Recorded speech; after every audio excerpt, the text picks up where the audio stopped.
जय श्री कुंज बिहारी की, जय श्री राधा प्यारी की। हरे कृष्णा कृष्णा कृष्णा हरे हरे, हरे रामा राम राम हरे हरे। भगवत रसिक चैनल में आप सभी का स्वागत है।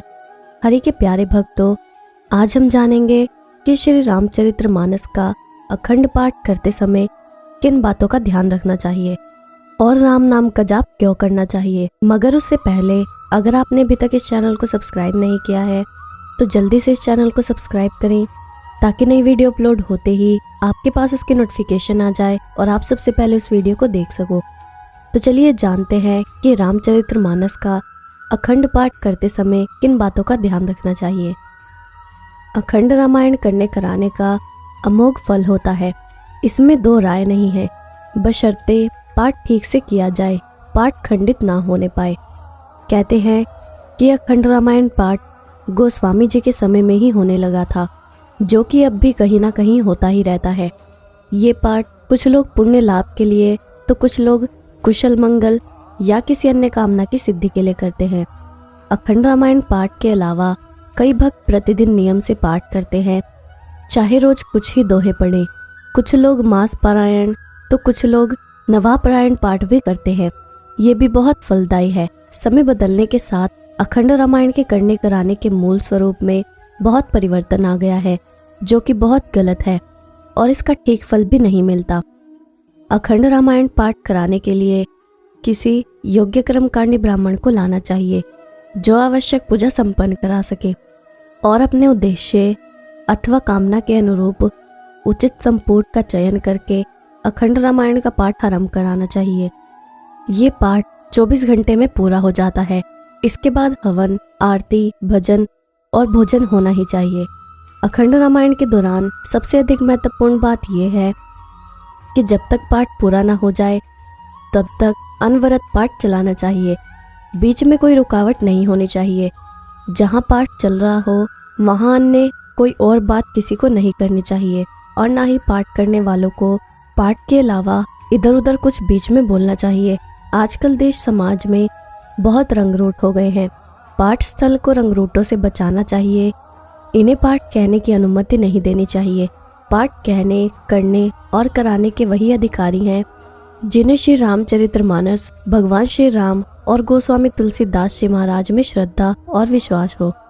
अक्सर देखने में आता है कि लोग अखंड पाठ का आयोजन करा लेते हैं, जबकि रामायण कहने वाले योग्य लोगों की व्यवस्था ही नहीं करते, जो कि बहुत महत्वपूर्ण है। ऐसे रंगरूट जो कभी श्री रामचरितमानस नहीं पढ़ते पाठ कहने के लिए आ जाते हैं। कई तो मुंह में पान या गुटखा भरे रहते हैं और बोलने पर थूक गिरता है। ऐसे लोग बहुत ही अशुद्ध पढ़ते हैं, जबकि पाठ शुद्ध होना चाहिए। ये लोग मनोरंजन के लिए आते हैं, इन्हें शुद्धता से कोई मतलब नहीं होता। कई लोग तो ऐसे होते हैं जिन्हें रखे गए संपुट का ध्यान ही नहीं रहता। ये एक बार कुछ तो दूसरी बार कुछ बोल देते हैं, जबकि ऐसा नहीं होना चाहिए। जैसा श्री रामचरितमानस में लिखा गया है बिल्कुल वैसा ही पाठ करना चाहिए। अपने मन से कुछ जोड़ना या घटाना नहीं चाहिए, यहाँ तक कि रामा और सिया रामा भी नहीं। यदि ज़रूरत होती तो गोस्वामी जी खुद जोड़ देते।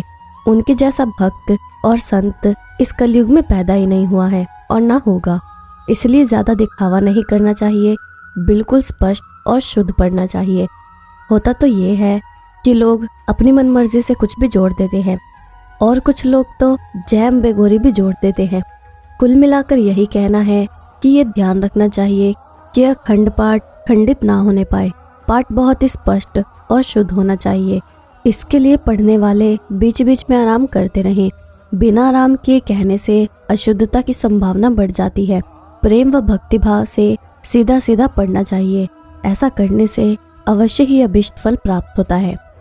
तो चलिए अब जानते हैं कि राम नाम का जाप क्यों करना चाहिए। श्री राम मधुर, मनोहर, मनोरंजक, विलक्षण चमत्कारी हैं, जिनकी महिमा 3 लोक से न्यारी है। रामचरितमानस के बालकांड के वंदना प्रसंग में कहा गया है, नहीं कलि करम न भक्ति विवेको, राम नाम अवलंबन एको। मतलब ये है कि कलयुग में ना तो कर्म का भरोसा है, ना भक्ति का और ना ही ज्ञान का, पर केवल राम नाम ही मनुष्य का सहारा है। जिसके कानों में ये राम नाम अकस्मात भी पड़ा जाता है, उसके पापों को वो वैसे ही जला देता है जैसे अग्नि की चिंगारी रुई को। राम राम राम राम इस प्रकार बार बार जप करने वाला चांडाल हो तो भी वो पवित्र आत्मा हो जाता है, इसमें कोई संदेह नहीं है। उसने केवल नाम का उच्चारण करते ही कुरुक्षेत्र, काशी, गया और द्वारिका आदि संपूर्ण तीर्थों का सेवन कर लिया। स्कंद पुराण में भगवान शंकर देवी पार्वती से कहते हैं, राम ये 2 अक्षरों का मंत्र जपे जाने पर समस्त पापों का नाश करता है। चलते बैठते सोते जब भी कभी जो मनुष्य राम नाम का कीर्तन करता है वो यहाँ कृतकार्य होकर जाता है और अंत में भगवान हरि का पार्षद बनता है। इसमें कोई संदेह नहीं कि जो शक्ति भगवान की है उससे भी अधिक शक्ति भगवान के नाम की है। नाम जप की तरंगे हमारे अंतर्मन में गहराई तक उतरती हैं। इससे मन और प्राण पवित्र हो जाते हैं, शक्ति सामर्थ्य प्रकट होने लगती है, बुद्धि का विकास होने लगता है, सारे पाप नष्ट हो जाते हैं, मनोवांछित फल मिलता है, सारे कष्ट दूर होते हैं, संकट मिट जाते हैं, मुक्ति मिलती है, भगवत प्राप्ति होती है, भय दूर होता है। लेकिन ज़रूरत है तो बस सच्चे हृदय और पवित्र मन से भगवान नाम लेने की। तो चलिए अब जानते हैं कि भगवान दयालु है या न्यायकारी। भगवान संसार की दृष्टि से न्यायकारी है, ज्ञान की दृष्टि से उदासीन है और भक्ति की दृष्टि से दयालु है। भगवान तीनों हैं और तीनों से रहित भी हैं। फर्क हमारी दृष्टि में है। भगवान में परस्पर विरोधी सभी भाव रहते हैं। वे दयालु भी हैं, उदासीन भी हैं, पक्षपाती भी हैं और वो सब कुछ हैं। उनको हम अपनी बुद्धि से समझ ही नहीं सकते। भक्तों के भाव से भगवान का भी भाव बदल जाता है। भगवान के भावों को कोई कह नहीं सकता, कहना तो दूर रहा, कोई सोच भी नहीं सकता। वो सब तरह से अनंत, अपार और असीम है। किसी वस्तु के विषय में वो कैसी है, कैसी नहीं है, ये विचार तब किया जाता है जब हम उसका त्याग करने में समर्थ हों। परमात्मा का त्याग कोई नहीं कर सकता। फिर वो कैसे हैं, कैसे नहीं हैं, ऐसा विचार करने की क्या ज़रूरत है। वो कैसे भी हों पर वो हमारे हैं। तो आज हमने जाना कि रामचरितमानस का अखंड पाठ क्यों करना चाहिए। अब मैं आपको भक्ति की एक ऐसी कहानी सुनाती हूँ जो एक भक्त और एक नास्तिक की है, और उन दोनों का पूजा करने का अंदाज अलग अलग है, पर वो दोनों कैसे भगवान की पूजा करते हैं और कैसे भगवान शिव उन पर प्रसन्न होते हैं वो हम इस कहानी में जानेंगे। एक गांव में एक पंडित और एक ग्वाल रहा करते थे। ग्वाल बहुत ही गरीब था और भगवान से पहले अपनी पूजा में विश्वास करता था, यानी कि अपनी पेट पूजा में। एक दिन आया जब पंडित सुबह 4 बजे ही उठ गया, क्योंकि उस दिन महाशिवरात्रि थी। उसने सोचा कि मैं सभी गांव वालों से पहले मंदिर में जाकर भगवान शिव की पूजा करूंगा, तो भगवान शिव मेरी सभी मनोकामनाएं पूर्ण कर देंगे। ये सोच वो सुबह 5 बजे ही मंदिर में जाकर पूजा पाठ करने लगा और फिर अपने घर आया। अब बारी थी ग्वाल की। ग्वाल 9 बजे सोकर उठा और सबसे पहले ये सोचने लगा कि मैं क्या खाऊं, क्योंकि उसे भूख बहुत तेज लग रही थी। अपने खाने के लिए वो एक पेड़ पर चढ़कर बैठ गया और हिरन का इंतजार करने लगा कि वो आएगा और मैं उसका शिकार करूंगा। पेड़ पर बैठा बैठा वो ग्वाल कुछ बोर होने लग गया और पेड़ के पत्ते तोड़ तोड़ कर वो नीचे डालने लगा। ग्वाल को ये बिल्कुल भी नहीं पता था कि वो जिस पेड़ पर बैठा है वो बेल के पत्ते का पेड़ है और उसी पेड़ के नीचे शिवलिंग भी रखा हुआ है। वो शाम तक यही काम करता रहा और ना तो उसने कुछ खाया और ना ही उसे कोई शिकार मिला।